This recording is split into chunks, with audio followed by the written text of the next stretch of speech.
नमस्कार, स्वागत है आप सभी का न्यूज वन इंडिया में और मैं हूं आपके साथ शाफनी पटनायक। गृह मंत्री अमित शाह के संसद में डॉक्टर भीमराव अंबेडकर पर दिए गए बयान से सियासी हंगामा मचा हुआ है। कांग्रेस समेत तमाम विपक्षी दल लगातार बीजेपी पर हमलावर है। समाजवादी पार्टी यूपी के कई जिलों में हल्ला बोल रही है। इसी बीच अब इस मामले को लेकर बहुजन समाज पार्टी की मुखिया मायावती ने देशव्यापी आंदोलन करने का फैसला किया। वहीं कांग्रेस भी युद्ध स्तर पर आंदोलन की तैयारी में है। अब सवाल यह है कि बाबा साहब का मान अपमान किसे फायदा किसे नुकसान, ये रिपोर्ट देखिए।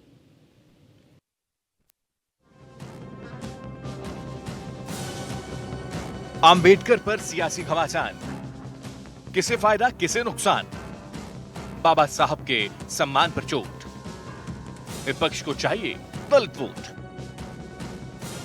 संविधान पर हो रही चर्चा के दौरान केंद्रीय गृह मंत्री अमित शाह के भाषण के बाद इस सियासी जंग की चिंगारी ऐसी सुलगी है कि दिल्ली से लेकर मुंबई तक और पटना से लेकर यूपी तक चारों ओर देखते ही देखते ये चिंगारी फैल गई है। संसद में घमासान के बाद अंबेडकर के मुद्दे पर अब सड़क पर संग्राम छिड़ गया।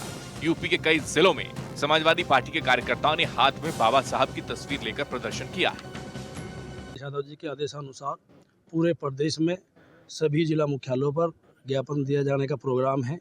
हम सभी बागपत जिले के समाजवादी पार्टी के कार्यकर्ता नेता एकत्रित होकर यहाँ पर आए हैं और बाबा भीमराव अंबेडकर के बारे में जो अमित शाह जी ने बोला है वो बहुत ही घोर निंदनीय है। उन्होंने बाबा जी का अपमान नहीं किया, पूरे देश की जनता का अपमान किया है। हमारा धरना प्रदर्शन है माननीय राष्ट्रीय अध्यक्ष अखिलेश यादव जी के आदेशानुसार। और आप सब लोग जानते हैं कि 2024 में जब इंडिया गठबंधन था तो हर जगह हमारे राष्ट्रीय अध्यक्ष जी ने जब भी चेताया था भारत की जनता को कि ये संविधान और लोकतंत्र की हत्या कर रहे हैं, संविधान बदलना चाहते हैं। उसी के आपने सब लोग जानते हैं, आपने देख लिया होगा कि सदन में क्या हुआ है। उसका हम समाजवादी पार्टी पूरा धुर विरोध करते हैं। बाबा साहब भीमराव अंबेडकर को इस देश की जनता भगवान के रूप में जानती है। महिलाओं को उन्होंने ताकत दी। अगर बाबा साहब अंबेडकर ना होते तो हम महिलाओं के पास तो वोट का अधिकार भी नहीं होता। बाबा साहब ने ही हमें आज ये आज़ादी दी है कि हम लोग यहाँ पर खड़े हैं और पुरुषों के साथ कंधे से कंधा मिला करके हम लोग अपना काम करते हैं। और भारतीय जनता पार्टी हमेशा से ही महिला विरोधी रही है। वो लोग चाहते हैं कि महिलाएं दोबारा से घरों के अंदर घुस जाएं, वो कुछ भी ना कर सके। देखिए, बाबा भीमराव अंबेडकर का जो इन्होंने बेइज्जती की है, जो अमित शाह जी ने हमारे जो ये हैं अपने होम मिनिस्टर जी, उन्होंने जो अपमान किया है उसके विरोध में पूरे देश में आज ज्ञापन दिया जा रहा है। इस संबंध में हमने आज राष्ट्रपति जी को नाम ज्ञापन दिया है माननीय जिलाधिकारी जी को, जिसमें जो बाबा साहब भीमराव अम्बेडकर जी के खिलाफ जो अपशब्दों का प्रयोग माननीय गृह मंत्री जी ने किया है, अमित शाह जी ने, उनके लिए हमने माफ़ी का मांगने का किया है। समाजवादी पार्टी की ओर से माननीय अमित शाह जी माफ़ी मांगे और अपने पद से इस्तीफा दिए। आज हम लोग जो अमित शाह ने संविधान विरोधी जो कहा है और बीजेपी के लोग कर रहे हैं, उसके विरोध में हम लोग बीजेपी और अमित शाह का विरोध करते हैं। और आने वाले वक्त में संविधान को बचाने के लिए हम लोग रोड से लेके और संसद तक हर जगह पर कार्यक्रम अपने करेंगे और जनता तक जो संविधान विरोधी कार्यक्रम कर रहे हैं बीजेपी के लोग, ये जनता तक पहुँचाने का काम करेंगे। बाबा साहब के अपमान को लेकर सभी विपक्षी दल बीजेपी के खिलाफ मोर्चा खोल बैठे हैं। ऐसा माना जा रहा है कि राजनीतिक दल खुद को ज्यादा अंबेडकर समर्थक बताकर दलित वोट बैंक पर सेंध लगाना चाहते हैं। बाबा साहब के अपमान को लेकर मायावती भी खासी गुस्से में हैं और उन्होंने ऐलान कर दिया है कि बसपा 24 दिसंबर को देशव्यापी आंदोलन करेगी। मायावती ने एक्स पर लिखा, बाबा साहेब डॉक्टर भीमराव अंबेडकर भगवान की तरह परम पूजनीय है। उनका अमित शाह द्वारा किया गया अनादर लोगों के दिलों को आहत पहुंचाता है। ऐसे महापुरुष को लेकर संसद में उनके द्वारा कहे गए शब्दों से पूरे देश में सर्व समाज के लोग काफी आक्रोशित व आंदोलित हैं। अम्बेडकरवादी बीएसपी ने अमित शाह से बयान वापस लेने व पश्चाताप करने की मांग की है। इस पर अभी तक भी अमल नहीं किया जा रहा। ऐसे में मांग न पूरी होने पर फिर पूरे देश में आवाज उठाने की बात बीएसपी द्वारा की गई। इसलिए पार्टी ने अपनी इस मांग के समर्थन में 24 दिसंबर 2024 को देशव्यापी आंदोलन करने का फैसला कर लिया है। उस दिन देश के सभी जिला मुख्यालयों पर पूर्णतः शांतिपूर्ण धरना प्रदर्शन किया जाएगा। लोकसभा चुनाव में संविधान और आरक्षण का नैरेटिव सेट करना कांग्रेस के अगुवाई वाले इंडिया गठबंधन का सफल रहा था, जिसके चलते दलित समाज बीजेपी से छिटक गया। लोकसभा चुनाव में राहुल गांधी संविधान की कॉपी लेकर वोट मांग रहे थे। बाद में संसद में भी हाथ में संविधान लेकर विपक्षी कई सांसदों ने शपथ ली थी। यही तो वजह है कि कांग्रेस राज्यसभा में अमित शाह के दिए गए बयान को बाबा साहेब का अपमान बताकर दलित समाज का विश्वास जीतना चाहती है। अंबेडकर के अपमान का मुद्दा उठाकर कांग्रेस दलित वोट के बीच अपनी पैठ जमाने की कोशिश में लगी, जिसके लिए आक्रामक रुख अख्तियार किया गया। संसद का शीत सत्र खत्म हो जाने के बाद भी कांग्रेस बाबा साहब अंबेडकर के अपमान के मुद्दे पर गृह मंत्री अमित शाह की घेरेबंदी नहीं छोड़ेगी। कांग्रेस गृह मंत्री के इस्तीफे और माफी की मांग संसद के बाद अब जनता के बीच ले जाएगी। इस मुद्दे को बजट सत्र तक जारी रखने के हिसाब से पार्टी आंदोलन की कई स्तरों पर रूपरेखा बनाने में जुट गई। कुल मिलाकर इंडिया गठबंधन की एक बार फिर से लोकसभा चुनाव जैसा माहौल बनाने की कोशिश हो रही है और दूसरी तरफ बीजेपी को इसकी चिंता है कि जैसे लोकसभा चुनाव में दलित वोटर छिटक रहा है, कहीं वैसे ही राज्यों में होने वाले विधानसभा चुनावों में भी न छिटक जाए। अब सवाल ये है कि क्या अमित शाह बाबा साहब पर बयान देकर फंस गए हैं? क्योंकि जैसे ही सोशल मीडिया पर गृह मंत्री अमित शाह की एक 12 सेकंड की क्लिप वायरल हुई तो करीब सभी विपक्षी दलों ने इस क्लिप को शेयर करना शुरू कर दिया और अमित शाह पर निशाना साधा। इसमें शाह कह रहे हैं अभी एक फैशन हो गया है, अंबेडकर अंबेडकर अंबेडकर। इतना नाम भगवान का लेते तो 7 जन्मों तक स्वर्ग मिल जाता। मान्यवर, अभी एक फैशन होगा है अंबेडकर अंबेडकर अंबेडकर अंबेडकर अंबेडकर अंबेडकर। इतना नाम अगर भगवान का लेते तो 7 जन्मों तक स्वर्ग मिल जाता। दलित की सियासी ताकत देखते हुए देश की सियासी पार्टियां उन्हें अपने पाले में लाने की कवायद में लगी रहती हैं। दलित आबादी वाला सबसे बड़ा राज्य पंजाब है।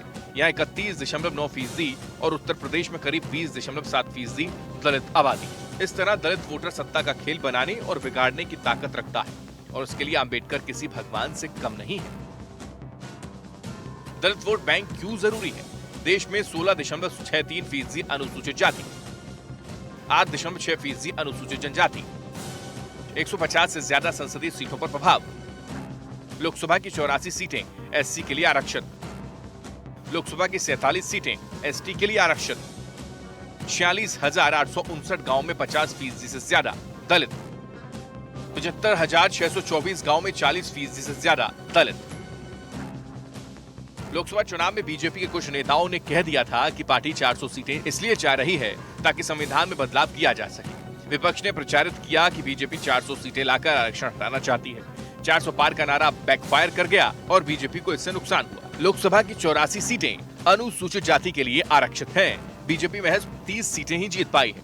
2019 में बीजेपी ने 46 सीटें जीती थी, लेकिन कांग्रेस 6 से बढ़कर 20 सीटें जीत गई। अमित शाह के बयान के बाद एक बार फिर से बीजेपी की मुश्किलें बढ़ गईं। पार्टी इसका समाधान नहीं निकाल पा रही। बीजेपी के सबसे बड़े कद्दावर नेता और सियासत के चाणक्य कहे जाने वाले अमित शाह भी इस चक्रव्यूह में फंस गए। यानी इंडिया ब्लॉक के हाथ बीजेपी की कमजोर नब्ज पड़ गई। अब यही सियासी दाव इंडिया ब्लॉक आगामी विधानसभा चुनाव में भी चलेगी। Report news 1 India.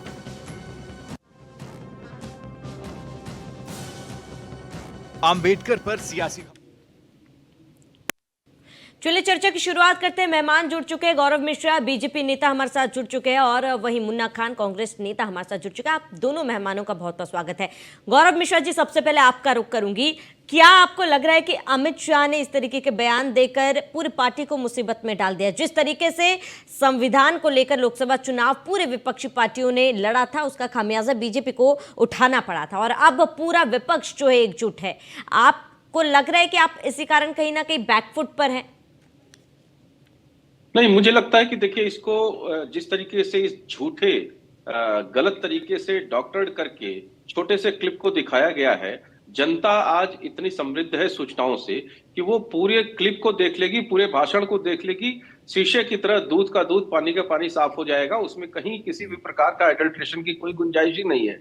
और एक छोटे से क्लिप को लेकर जिस तरह से उछल कूद पूरा विपक्ष मचाया हुआ है, वो साफ समझ में आता है कि ये दलित राजनीति, दलित वोट बैंक को ध्यान में रख करके किस तरह से विभाजन पैदा किया जाए बहुसंख्यक समाज में, उसकी तरफ कांग्रेस पार्टी काम करती हुई चली भी आ रही है और आज भी उसी दिशा में दिखाई दे रहा है। और जो लोग भी इस युद्ध में या इस संघर्ष में जो कूद रहे हैं, वो अपने लिए राजनीतिक संभावनाओं को तलाशते हुए ही इसमें अपनी भूमिका अदा कर रहे हैं। मुझे लगता है कि समय बीतने दीजिए, जनता बिल्कुल बहुत समझदार है और इसका फैसला तो अदालत, चुनाव की अदालत में ही होगा, जनता की अदालत में ही होगा। जनता ही तय करेगी कि कौन सच है कौन झूठ है। इनके लाइसेंस देने से, इनके झूठे प्रचार करने से कोई फर्क नहीं पड़ता है कांग्रेस पार्टी या किसी भी पार्टी के। बाबा साहब भीमराव अंबेडकर के प्रति इनका क्या रवैया रहा है, दलितों के प्रति क्या रवैया रहा है, ये बताने की आवश्यकता नहीं है। चाहे समाजवादी पार्टी उत्तर प्रदेश में हो, जो सरकार में आती है तो 36 घंटे के अंदर में कई जिलों में दलितों के घर जला दिए जाते हैं, गांव जला दिए जाते हैं। कांग्रेस पार्टी जिन्होंने लगातार अंबेडकर जी का अपमान किया, अगर उनको अंबेडकर जी का सही में सम्मान करना है तो सबसे पहले नेहरू जी का पुतला फूंके, जिन्होंने लगातार अंबेडकर जी को अपमान किया। उनके अपनी बायोग्राफी में, उनके अपने लिखे हुए चीजों में तमाम सारे ऐसे उदाहरण मिलते हैं। उनके मरने के बाद 1956 में नेहरू जी के बयान को ही केवल देख ले तो उसी से स्पष्ट हो जाता है। तो इस तरीके से कौवा कान ले गया और कान के पीछे भागना शुरू कर दे और अपना कान न देखे, इस तरीके से कौवे के पीछे भागना शुरू कर दे, कान न देखे, ये इस प्रकार का जो एक उन्माद पैदा किया जा रहा है, राजनीतिक उन्माद देश के अंदर खड़ा किया जा रहा है, मुझे लगता है कि जनता इस पर कायदे से अच्छी तरह से पानी ठंडा डाल देगी। इसमें कहीं कोई स्थिति नहीं। हाँ, इनको तात्कालिक रूप से एक रोजगार, एक काम मिल गया है जिससे कि राजनीतिक हो हल्ला कर रहे हैं और इनका झूठा चरित्र जनता के सामने एक्सपोज भी हो रहा है। ठीक है गौरव मिश्रा जी, लौटेंगे आपके पास। हम मुन्ना खान जी आपका रुख करेंगे। मुन्ना खान जी, गौरव मिश्रा जी ने तो साफ कह दिया कि विपक्षियों ने क्या काम किया है दलितों के लिए। ये केवल एक वोट बैंक की राजनीति है। जिस तरीके से विपक्ष एकजुट है, क्या आपको लग रहा है कि बीजेपी पर विपक्ष दबाव बना पा रही है?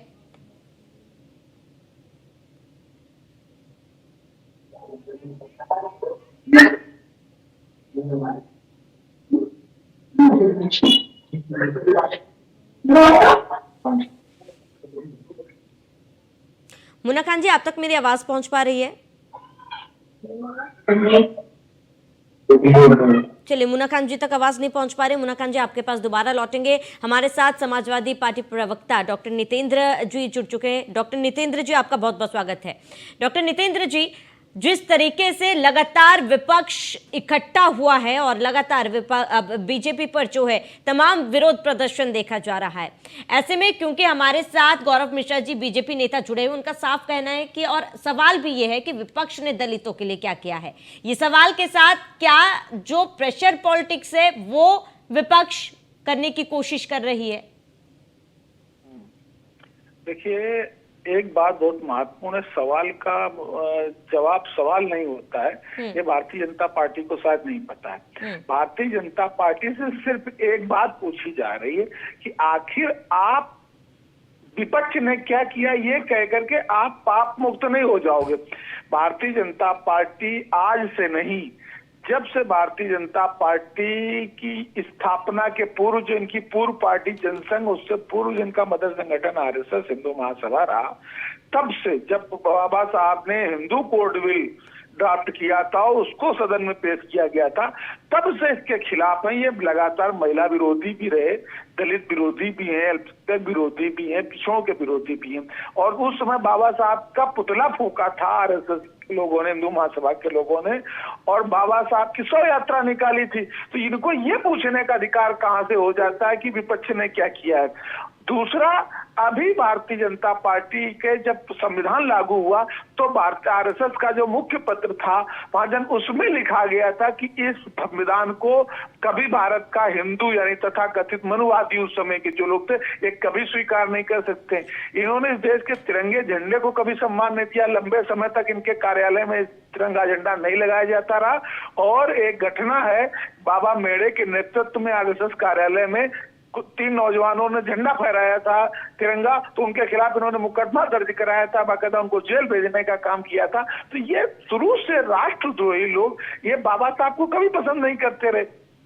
आज प्रेशर पॉलिटिक्स के चलते ये बाबा साहब का दिखावे में तो अगर इतने प्रेमी थे तो संसद भवन में जो राष्ट्र महामानव राष्ट्र भारत रत्न बाबा साहब भीमराव अंबेडकर की प्रतिमा लगी थी, उसको इन्होंने वहां से हटा करके पीछे डालने का काम क्यों किया? तो ये सब लगातार ही बार बार विपक्ष से सवाल करने की बजाय इनकी जो लगातार भावनाएं हैं। इसके पूर्व में अमित शाह जी का एक बयान रहा कि भाजपा सरकार में आएगी तो SC ST OBC का आरक्षण हम समाप्त करेंगे। इसके पूर्व में एक बयान आया RSS का कि संविधान की समीक्षा होनी चाहिए और आरक्षण की समीक्षा होनी चाहिए। तो ये लगातार संविधान विरोधी, बाबा साहब विरोधी लोग हैं। ये हमेशा पिछड़े, दलितों, शोषितों, वंचितों के अपमान करने वाले लोग हैं और इनको ये पूछने का तो अधिकार है। और आज तक समाजवादी पार्टी या विपक्ष के जो लोग हैं, कभी इस तरीके का तो दलितों का या खासतौर पे बाबा साहब का अपमान तो किसी ने नहीं किया। बाबा साहब सबके सर माथे रहे। ये लोग जरूर बाबा साहब की प्रतिमाओं के हाथ पैर तोड़ने का और उनके टांगे तोड़ लेने का, काटने का काम करते हैं। तो इनसे पूछिए कि इन्होंने ये क्यों बोला, बाबा साहब का अपमान किस मकसद से किया।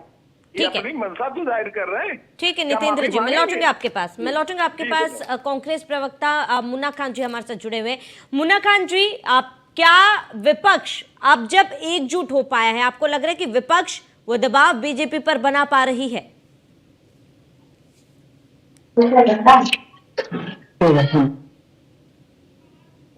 मुन्ना खान जी, आप तक मेरी आवाज पहुंच पा रही है?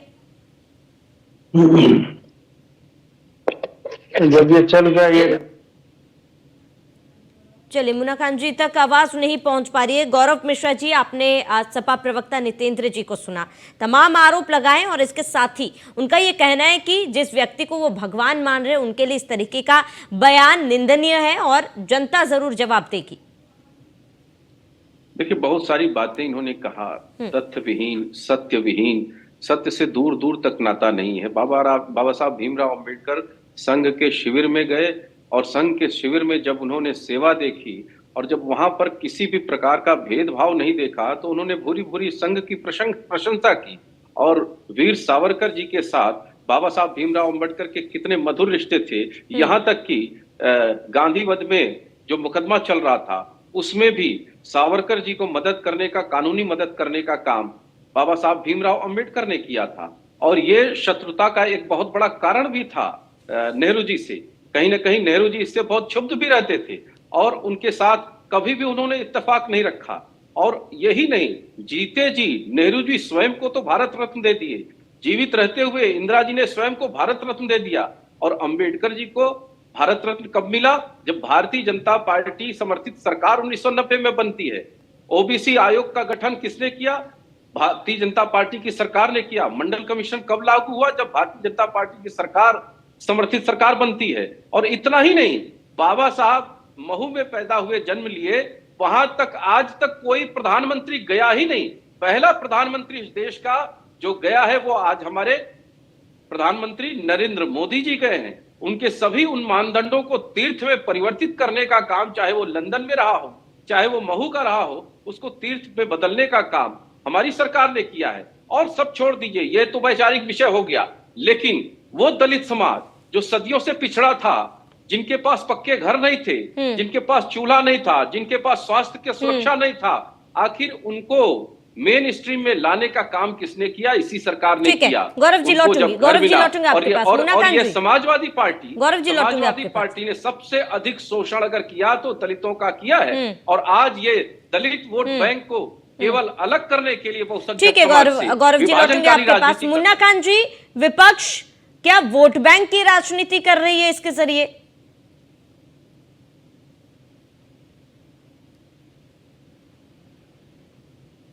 वंचित उन दलितों की बात कर रही है जिसे कई सालों से लगातार 2014 के बाद जिसे प्रताड़ित करने का काम भारतीय जनता पार्टी ने किया। भारतीय जनता पार्टी एक तरफ तो बाबा भीमराव अंबेडकर जी की बात करती है, भारतीय जनता पार्टी एक तरफ संविधान की बात करती है, लेकिन वही दूसरी तरफ संविधान को तार-तार करने का भी काम करती है। आप देखिए किस तरीके से मध्य प्रदेश की घटना है, एक दलित के ऊपर पेशाब किया जा रहा है। आज देखिए किस तरीके से उत्तर प्रदेश की घटना है कि स्वर्ण समाज के कॉलोनियों से दलित की बारात नहीं जा सकती। आज मंदिरों में दलित के प्रवेश पर रोक लगा हुआ है, बैन लगा हुआ, प्रतिबंध लगा हुआ है। यहाँ तो छोड़िए, हमारे देश के महामहिम उपराष्ट्रपति को भी मंदिर में जाने से रोका गया। तो ये भारतीय जनता पार्टी क्या दर्शाना चाहती है? अगर आपका इतना ही दलित प्रेम है तो कहिए आप योगी आदित्यनाथ को, उत्तर प्रदेश की सरकार को कि सभी मंदिरों में दलित का प्रवेश होना अनिवार्य है। कहिए आप कि राम मंदिर में जो दलितों का प्रवेश वर्जित है वो खुले दलितों का प्रवेश होना चाहिए, तो ये कहेंगे नहीं। ये मगरमच्छ और घड़ियाल के आंसू बहाने वाले लोग हैं। अभी चुनाव का समय है और आप देखिए देश के गृह मंत्री ने क्या कहा कि अंबेडकर अंबेडकर अंबेडकर अंबेडकर अंबेडकर अंबेडकर, इतना अंबेडकर करोगे, अगर इतना भगवान भगवान करोगे तो 7 जन्मों में स्वर्ग मिलेगा। मतलब ये घृणा सामने आ रही है इसकी कि बाबा भीमराव अंबेडकर के प्रति इनकी श्रद्धा क्या है, इनकी मानसिकता क्या है, इनकी सोच क्या है। ये लोग अपने संविधान पे चलने वाले लोग हैं। ये भारत के संविधान को कभी मानने वाले लोग नहीं है। और ये अगर आप भारत के संविधान की बात करेंगे तो ये आपको टुकड़े टुकड़े गैंग, आतंकवादी, पता नहीं देशद्रोही, देश विरोधी, पता नहीं क्या क्या कहने लगते हैं। तो देशवासियों को समझना पड़ेगा कि भारतीय जनता पार्टी की चाल और चरित्र जो है वो हमेशा से दलित विरोधी रही है, बाबा भीमराव अंबेडकर के विरोध में रहा है और ये संविधान के विरोध में रहा है। मैं ये कहना चाहता हूं, बाबा भीमराव अंबेडकर जब संविधान लागू किए तो जो इनके मनुस्मृति है उसमें आग लगाने का काम किसने किया? भारतीय जनता पार्टी ने किया। बाबा भीमराव अंबेडकर का विरोध किसने किया? तो भारतीय जनता पार्टी के लोगों ने किया। इनके उस टाइम जनसंघ थी, जनसंघ ने किया। तो सवाल ये अब इनकी मानसिकता को देशवासियों ने समझ लिया है, समझ रखा है। अब किसी तरह की किंतु परंतु होने वाला नहीं है। चाहे जितना भारतीय जनता पार्टी संविधान संविधान संविधान संविधान संविधान संविधान रागा डाप ले, अब लोगों को पता लग गया कि संविधान रक्षक नहीं भक्षक। ठीक है मुन्ना खान जी, समय की कमी है हमारे पास, चर्चा को यहीं पर रोकना चाहूंगी। जुड़ने के लिए बहुत बहुत शुक्रिया। गौरव जी आपका जुड़ने के लिए बहुत बहुत शुक्रिया। नितेंद्र जी आपका भी जुड़ने के लिए बहुत बहुत शुक्रिया। तो जिस तरीके से बाबा साहेब को मुद्दे को लगातार उठाया जा रहा, विपक्ष आक्रामक है। सबसे बड़ा सवाल कि इससे किससे फायदा होगा और किसे नुकसान होगा। इसी के साथ इस बुलेटिन में इतना ही। देश प्रदेश की तमाम बड़ी खबरों के लिए बनी रही न्यूज़ 1 इंडिया के साथ।